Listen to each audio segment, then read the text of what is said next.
I want to encourage you to keep it very simple. Again, I'm going with some just not precious sketchbook paper in a sketchbook that I use specifically for not precious things. And then I'm going to use these woody stabilos.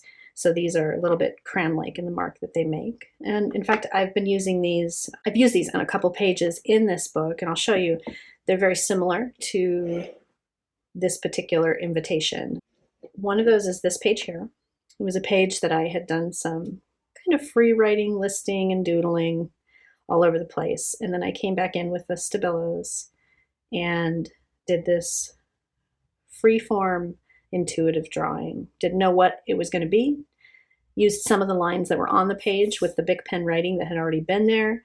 And I just came over and really just like zoned out, went into that kind of meditative space, that trance place that making marks can take us to. And I've got to say, it's just one of the most life-giving things to find a practice like that. And you can sometimes use pages where maybe there's splotches from something else you've done and use that as a way to jump off into a practice like this.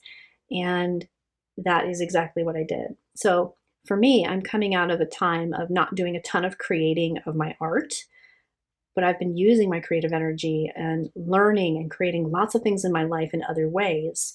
And so as I come back to art, I feel like those particular creative muscles are, not as toned as they can be. So if I can come to a page, like this one had this blue kind of scribble and a little purple paint under there, I just came to that and I just started making marks. And from there, I just let the movement of the line form this sort of organic pattern. And I just got lost into that for about 20 minutes or so. And for me, and for some of us, I think, this is a form of what I think of as meditation or even prayer at times.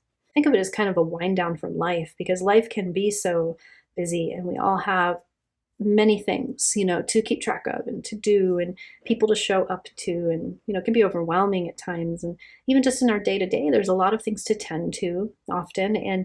And so coming to the page with just the commitment of I'm going to slow down into the movement of a line is like allowing your body to decompress into this smaller space that you're creating between you and the page and the mark maker you're using.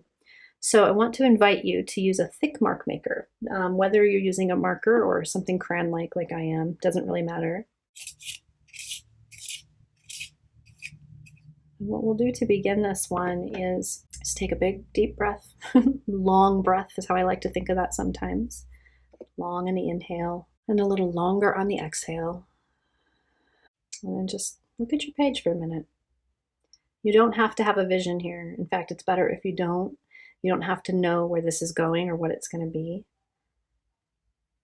The simplest way I like to begin these is to just acknowledge kind of a broader topic of things that I like visually. For me, that's often botanicals, whether it be leaves or blooms or vegetables or seeds. The natural world is a big source of inspiration that very naturally, very organically moves into this particular practice nicely, I find. But maybe it's something else for you, and that's okay. It can be bubbles, it can be geometric shapes, it can be anything you can imagine that is an aesthetic pattern that appeals to you, that makes you pause when you see it. And it doesn't have to be specific. It can be better if it's a little bit broader. Just consider what it is about that. And for me with nature, it's about patterns. It's about how all these little parts of a pattern come together.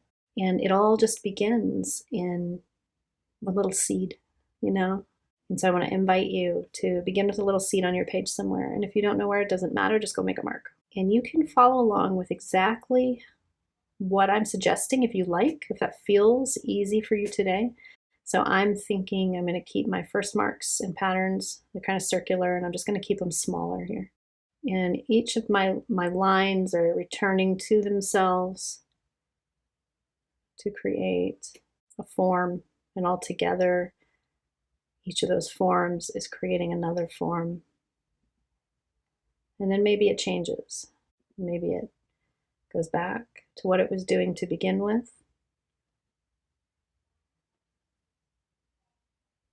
letting go of it needing to look like anything, but maybe occasionally what runs through your mind is also okay to incorporate. So by that I mean I began by thinking of nature and seeds and how those seeds shift and change. And as they grow, they create a form that gets bigger and bigger. And so as I'm thinking that, I'm just letting that become part of what I'm doing. So those central lines and forms I was making were tinier, and now the shape is shifting at times and getting a little bit bigger. And I'm kind of going around the edge here a little bit and creating kind of from that central space. It's this little meditative bloom. I know many times when I do this and I'm inspired by botanicals, I'm also inspired deeply by the microscopic world. I think of cells. And then when I think of art and the way humans make art, I think of mandalas, which have a real symmetrical and often uniform way to them. But I've always kind of loved making them more organic. And maybe as I'm saying that, you're thinking that you like them to be a little more symmetrical. And so without making it a rigid rule for your drawing today, maybe you kind of naturally can let that desire for a little more symmetry come into what you're drawing. When I do this practice alone, it's can feel so peaceful. I'm not narrating it, when I'm alone, just making marks. And I want to encourage that from you too. And we could call this a doodle. Some people use that word, or a sketch. And my mind sometimes wants to try to creep in and have ideas and judgments about what's happening, or try to lead it somewhere. But I want to keep it really simple. And so a part of me is like, I don't know what I think about those marks. But then it doesn't matter because I'm just going to keep going. And I'm going to go back to those round marks. Those felt really good to me today. It's good to remember that a sketchbook is just for you. We can forget that in these times. Seems like everybody shares that stuff online all the time, and there's nothing wrong with that. Sharing is a beautiful part of the creative process. But ultimately, what happens in your sketchbook is between you and your creative process, a place for your creative spirit to meet spirit and to be just free, to express something sensually and tangibly before you, free of expectation or pressure. I will say, some of the most beautiful things I've made, at least in my opinion of their beauty, have been when I've let go of the intention to do so and have just gotten lost in a particular line or detail or pattern that's being made. And those have been some of the things that have been the most unique to me as well. And I hope, wherever you are with your practice in this, that you're feeling a little more relaxed or perhaps a little more curious. Maybe you're feeling some resistance. That's okay too, and actually can be very good. Resistance because you have a different idea that you'd like to pursue. And what is that? I've really filled that page quite a bit. And you can stay with it as long as you want. You could come in with another color, or you can stop, or you could go into little sections and do details within. Or what I will often do is I will start something like this, or I'll come back to it on another day to unwind a little. And then I'll add something different from a different day. And then they feel like these creations that kind of happen through time with me. Because a lot of times the marks I'm making, the size of them, or how big I get on the page, or even the medium I might choose in that day, they're like some little evidence of that day somehow for me. My experience of that day, what I'm pulled toward in that day, or just what happens to be in my vicinity in that day and easy to get to the page. I will say perhaps you've noticed that it's moves relatively quick, but I'm moving relatively slow. There's both a flow and a slowness to it.